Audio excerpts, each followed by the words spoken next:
A man went to a hotel and walked up to the front desk to check in.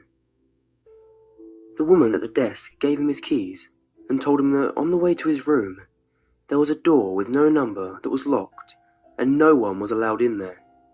She explained that it was a storeroom and that it was out of bounds. She reminded him of this several times before allowing him upstairs. So he followed the instructions of the woman at the front desk, going straight to his room and going to bed.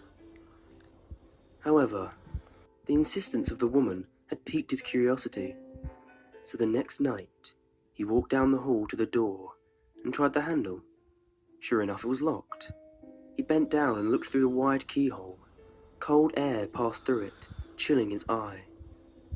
What he saw was a hotel bedroom, like this, and in the corner was a woman whose skin was incredibly pale. She was leaning her head against the wall, facing away from the door. He stared in confusion for a while. Was it a celebrity? The owner's daughter? He almost knocked on the door out of curiosity, but decided not to. As he was still looking, the woman turned sharply, and he jumped back from the door, hoping she would not suspect he had been spying on her. He crept away from the door and walked back to his room. The next day, he returned to the door and looked through the wide keyhole. This time, all he saw was redness. He couldn't make out anything besides a distinct red colour, unmoving.